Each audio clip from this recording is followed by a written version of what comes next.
नमस्कार, ओम आराधना चैनल में आपका हार्दिक स्वागत है। आइए जानते हैं आदिगुरु शंकराचार्य का जन्म कब हुआ था।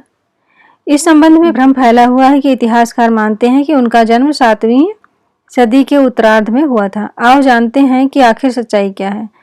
आदि शंकराचार्य का जन्म महर्षि दयानंद सरस्वती जी ने अपनी पुस्तक सत्यार्थ प्रकाश में लिखा है कि आदि शंकराचार्य जी का काल लगभग 2200 वर्ष पूर्व का है। दयानंद सरस्वती जी 137 साल पहले हुए थे। आज के इतिहासकार कहते हैं कि आदि शंकराचार्य का जन्म 788 ईस्वी में हुआ और इनकी मृत्यु 820 ईस्वी में, मतलब वह 32 साल जिए।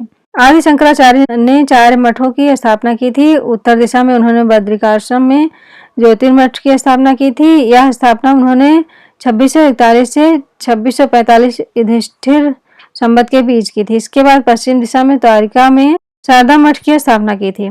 इसकी स्थापना 2648 युधिष्ठिर संवत में की थी। इसके बाद उन्होंने दक्षिण में श्रृंगेरी मठ की स्थापना भी 2648 युधिष्ठिर संवत में की थी। इसके बाद उन्होंने पूर्व दिशा में जगन्नाथपुरी में 2655 युधिष्ठिर संवत में गोवर्धन मठ की स्थापना की थी। आप इन मठों में जाएंगे तो वहां इनकी स्थापना के बारे में लिखा है, देख सकते हैं।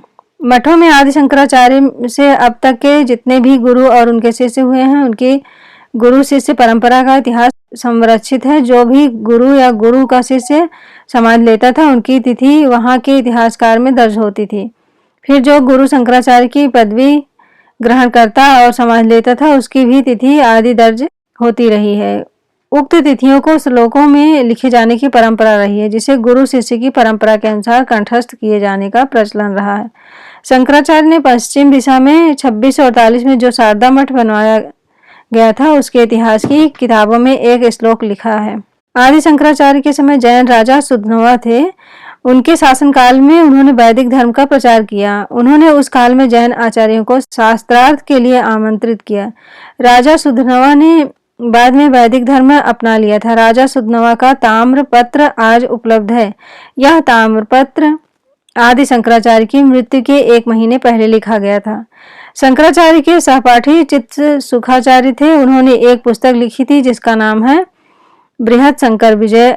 हालांकि वह पुस्तक आज उसके मूल रूप में उपलब्ध नहीं है, लेकिन उसके 2 श्लोक हैं। आदि शंकराचार्य के जन्म का उल्लेख मिलता है, जिसमें उन्होंने 2631 युधिष्ठिर संवत में आदि शंकराचार्य के जन्म की बात कही है। मालिका में उनके देह त्याग का उल्लेख मिलता है। भ्रम क्यों उत्पन्न हुआ? दरअसल 788 ईस्वी में एक अभिनव शंकर हुए, जिनकी वेशभूषा और उनका जीवन भी लगभग शंकराचार्य की तरह ही था।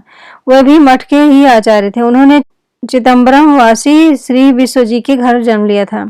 उनको इतिहासकारों ने आदि शंकराचार्य समझ लिया था। ये अभिनव शंकराचार्य जी कैलाश में एक गुफा में चले गए थे। ये शंकराचार्य 45 वर्ष तक जिए थे, लेकिन आदि शंकराचार्य का जन्म केरल के मालाबार क्षेत्र के कालड़ी नामक स्थान पर नम्रूदी ब्राह्मण शिवगुरु एवं आर्यांबा के यहाँ हुआ था और वह 32 वर्ष तक ही जिए थे। शंकराचार्य ने ही दशनामी संप्रदाय की स्थापना की थी। यह 10 संप्रदाय निम्न हैं। गिरि, पर्वत और सागर इनके ऋषि हैं। पुरी, भारती और सरस्वती भी इनके ऋषि हैं। अरण्य के ऋषि हैं और आश्रम के ऋषि अवगत हैं। अगर आप इस चैनल पर नए हैं तो प्लीज लाइक, शेयर और सब्सक्राइब करें, इससे आने वाली वीडियो आपको मिल जाए। धन्यवाद।